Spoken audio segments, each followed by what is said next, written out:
وزارت خزانہ کی جو طوالت تھی وہ شوکت ترین صاحب سے کافی زیادہ رہی ہے، اور اپوزیشن کے حوالے سے بات کریں گے تو سنیں گے نہ سننے دیں گے والی پالیسی رہی۔ کل بھی قومی اسمبلی کے اندر جو ہے ہنگامہ آ رہی رہی، اپوزیشن جو ہے دھڑلے سے بولتی رہی، بینرز اٹھائے رکھے اور احتجاج جاری رہا، لیکن شوکت ترین صاحب جو ہیں وہ مکمل کانفیڈنٹ کے ساتھ جو ہے بجٹ تقریر کرتے رہے اور انہوں نے تقریر ختم بھی کی، اور لیکن پھر اتفاق اپوزیشن میں یہ ہوا کہ بجٹ جو ہے وہ مسترد کرائیں گے اور حکومت کو مل کر ٹف ٹائم دیں گے۔ دیکھنا یہ ہے کہ کتنا ٹف ٹائم دے پاتے ہیں اور نہیں دے پاتے۔ تو یہ تمام موضوعات ہیں آج کے پروگرام میں ڈسکس کرنے کے لیے۔ تو میرے ساتھ جو شخصیت موجود ہے ان کا میں آپ سے تعارف کرا دوں تو جناب تصدق گیلانی صاحب موجود ہیں، تجزیہ کار ہیں، بزنس مین ہیں، موٹیویشنل اسپیکر ہیں۔ تو تصدق صاحب بہت شکریہ وقت دینے کے لیے۔ سب سے پہلے تو بات کریں گے وزیر اعظم پاکستان عمران خان صاحب کے بیان کے متعلق، اور پھر اس کے بعد بجٹ کے اعداد و شمار کی طرف جائیں گے، کیونکہ وزیر اعظم صاحب نے کہا کہ پچھلے جو 2 سال ہیں وہ بڑے مشکل قسم کے ہم نے دیے اور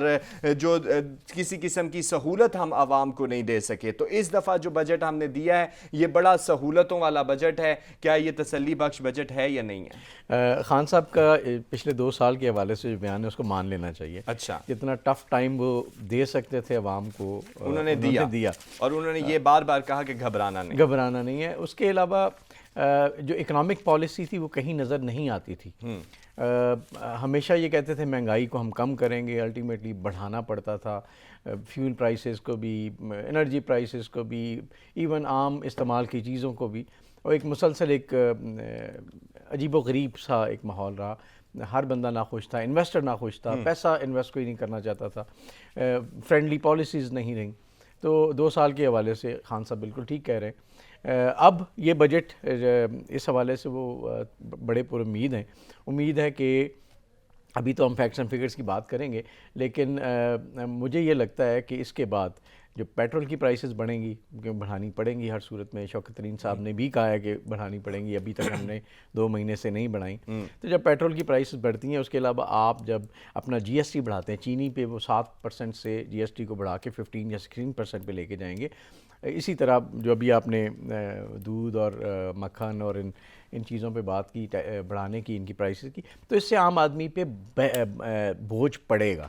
جب عام آدمی پہ بوجھ پڑے گا تو پھر میرا خیال ہے صورتحال تھوڑی مختلف ہوگی۔ ابھی جو بجٹ کے اعداد و شمار ہیں وہ کافی مختلف نظر آئے ہیں پچھلے بجٹس کی نسبت جو خان صاحب کے دور میں پیش کیے گئے، اور اس میں تھوڑی سی کچھ سیکٹرز جیسے آئی ٹی کا سیکٹر ہے، جیسے پروڈکشنز ہیں، خاص طور پہ جو خوراک کے حوالے سے انڈسٹریز ہیں، فوڈ کے حوالے سے ہیں، ان میں کسی حد تک کوئی انکریجمنٹ نظر آتی ہے بظاہر اس وقت۔ تو لیٹس سی، ویٹ اینڈ سی کہ اصل میں کیا ہوتا ہے جب یہ بجٹ امپلیمنٹ ہوگا، کیونکہ ابھی اب خسارے کی بات کریں تو اچھا خاصا بجٹ ہاں جی، 3,990 ارب روپے کا جو خسارہ ہے، اور تقریباً 45% سے بھی زیادہ بنتا ہے، 8,000 جو ہے 487 ارب روپے جو ہے وہ کل حجم ہے، اور اس کے اندر بھی جو اتنا بڑا خسارہ ہے، تو اس خسارے کو کس طرح سے کمپلیٹ کیا جائے گا؟ خسارے کے لیے میرا خیال ہے جو انہوں نے پالیسیز بنائی ہیں اس میں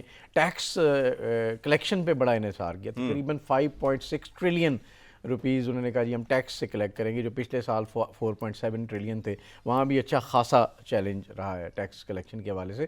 تو مجھے یہ لگتا ہے یہ خسارہ مزید بڑھے گا انفارچونیٹلی، کیونکہ ٹیکس کلیکشن میں بھی آپ کو مسائل آئیں گے، اور انڈائریکٹ ٹیکسز جو ہیں وہ unfortunately 58% of the total taxes ہیں۔ اس کا مطلب ہے میں اور آپ جب بازار سے چیزیں خریدنے جائیں گے تو وہاں پہ ہم ٹیکس پے کرتے رہیں گے۔